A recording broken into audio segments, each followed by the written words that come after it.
Número 17. Qual era a situação da Arca da Aliança e da tenda ou tabernáculo nessa época? Então a Arca da Aliança ficou em Jerusalém, numa tenda provisória preparada para ela no Monte Sião. E o tabernáculo do Senhor estava levantado em Gibeão, próximo a Jerusalém. Então, quantos locais de culto havia nessa época em Israel? A pergunta 18. Então havia 2 locais. Um diante da Arca em Jerusalém e outro diante do tabernáculo em Gibeão. Número 19.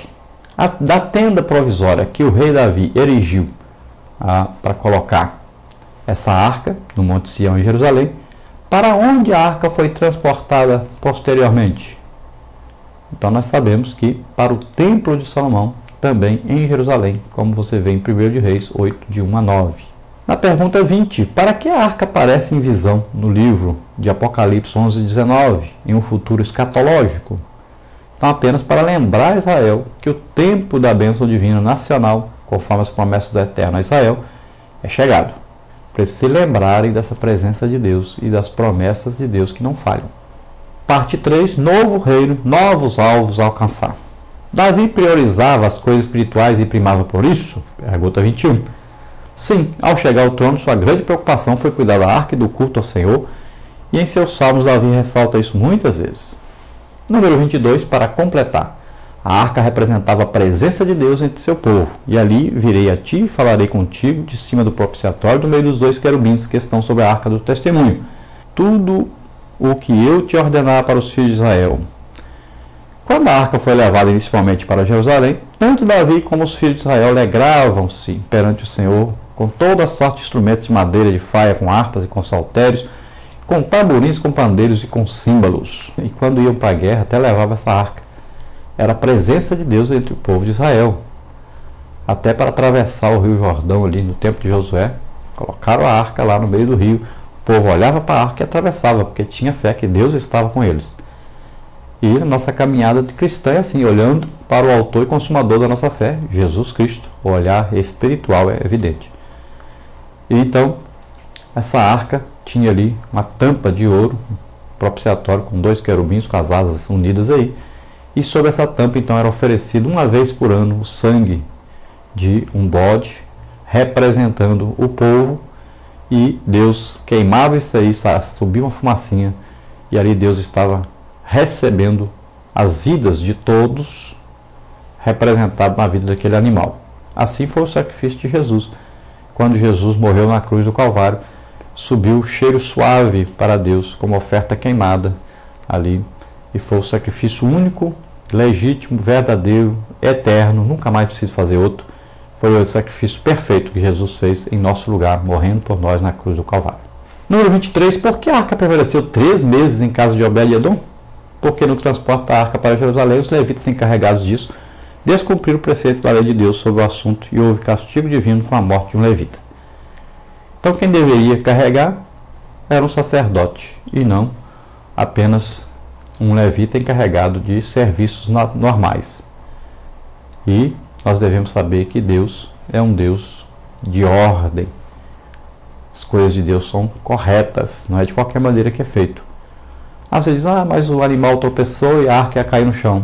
Deixa cair, não é de Deus? Deus segura, não precisa do homem segurar. Deus não precisa de ajuda. Deus é todo poderoso. Eu já vi mais de 2.000 pessoas ser batizadas com o Espírito Santo. Nunca vi ninguém machucar outro. Porque é de Deus. As coisas são controladas naquele momento por Deus. Ele assume a responsabilidade. Não precisava ninguém se preocupar em segurar a arca. Deus segurava. E aquele que não podia tocar, não podia tocar na harpa. Se tocasse, morreria. E é o que aconteceu. Quando Salomão foi colocar a arca no templo, agora sim ele fez direito, do jeito que Deus mandava. E não aconteceu nada. Ninguém morreu. Então as coisas de Deus são sérias. Se uma determinada coisa é para alguém fazer, não coloque o outro para fazer no lugar dele. Não vai dar certo. Deus escolheu, foi aquele. Respeite a orientação de Deus. É assim que Deus age. Número 25. Em o Novo Testamento, em nosso tempo, onde a adoração deve ser prestada? Então, no templo, a adoração, ou seja, o salvo em Cristo, é o templo do Espírito Santo. A nossa adoração a Deus origina-se pelo Espírito Santo no íntimo do nosso ser, em espírito e em verdade.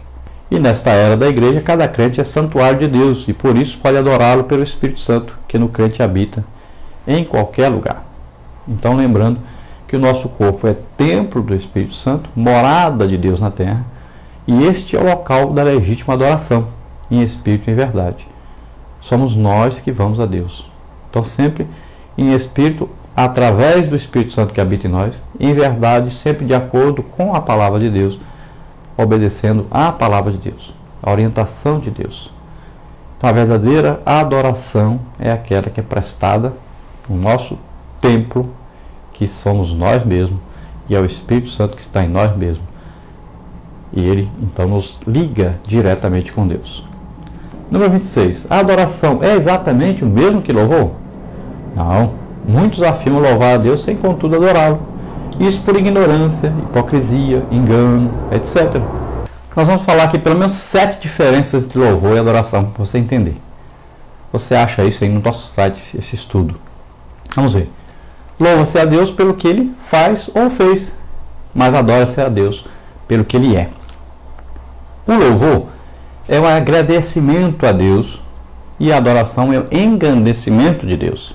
No louvor precisa-se da participação de outras pessoas e às vezes até de instrumentos musicais. A adoração é individual, nasce dentro de nós, em nosso espírito. O louvor chega aos átrios, a parte de fora. A adoração chega ao Santo dos Santos, a presença de Deus, no íntimo. No louvor são usados o corpo e a alma. Na adoração são usados o corpo mortificado, a alma lavada no sangue de Jesus e o espírito recriado, ligado a Deus pelo Espírito Santo. Para louvar a Deus não é preciso comunhão com o Espírito Santo, pois até os animais o louvam. Para se adorar a Deus é preciso uma estreita comunhão com o Espírito Santo, pois é Ele que nos transporta ao trono. O louvor é um aceno e cumprimento. A adoração é um abraço, um beijo cheio de amor. Tomemos aí como exemplo o marido que dá um fogão para sua esposa. Manda entregar lá um fogão. A esposa fica alegre e tal. Pula de alegria, fica muito satisfeita. Isso aí é louvor. Mas quando o marido chega em casa, ela pula no seu pescoço, o beija, o abraça, o agradece. Isso é adoração. É diferente. Então, a grande diferença entre louvor e adoração. Então, devemos saber que para louvar a Deus não precisa ser nascido de novo. Já para adorar a Deus, se adora a Deus com espírito recriado, ou seja, ligado a Deus pelo Espírito Santo. É preciso nascer de novo, nascer da palavra de Deus, do Espírito de Deus.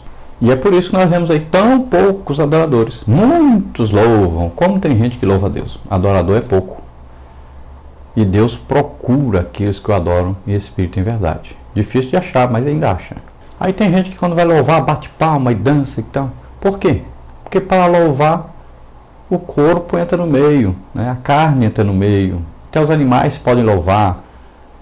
Olha, aos homens, a gente bate palma, aplaude os homens. A Deus não, a Deus se adora. Nós estamos vivendo no Novo Testamento. A adoração é superior. Adorar não precisa de manifestação externa, não precisa de carne. Adorar é em espírito. É grande diferença. Bom, são alguns exemplos para você entender a diferença. Tem muita diferença entre louvar e adorar.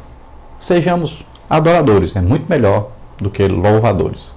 A nossa conclusão aí para completar. Davi, apesar de seus maus e reprováveis procedimentos que a Bíblia não omite por ser era imparcial, tinha o propósito de amar ao Senhor, buscá-lo e consultá-lo em oração, adorá-lo e sempre fazer sua vontade. Por isso o seu reinado de Israel tornou-se forte e estável. O legado de Davi para a história bíblica universal e particularmente para a igreja atual é muito importante, pois nele está materializada a história de Israel, bem como uma marcante experiência espiritual. Você viu aí a nossa lição, quanta coisa maravilhosa nós podemos aprender na palavra do Senhor. Vamos orar nesse momento. Se você deseja aceitar Jesus como Senhor e Salvador, para estar para sempre com o Senhor nos céus, na Nova Jerusalém, nós te convidamos. Se você desejar fazer um estudo bíblico sobre a Nova Jerusalém, ver aí alguma coisa, você está aí, nosso endereço. Você veja aí um vídeo sobre esse estudo escatológico. Vamos então orar neste momento. E se você está doente, está enfermo, é hora de ser curado. Vamos orar. Pai, em nome de Jesus, neste momento te apresentamos essas vidas que aqui estão, Senhor. Ó, Senhor, salva neste momento. ó Deus, faz maravilhas nessas vidas. Marlaclecuntia dare custerimi força, mãe. Ori grande louveniare bisteri consameajariai. Ah, Senhor, revela a eles os teus mistérios, revela a eles, Pai, o teu amor, a tua misericórdia. Cura, Senhor, neste momento os enfermos, os doentes. Em nome de Jesus eu ministro sobre eles a tua cura. Em nome de Jesus te agradeço, Pai. Amém. Glória a Deus.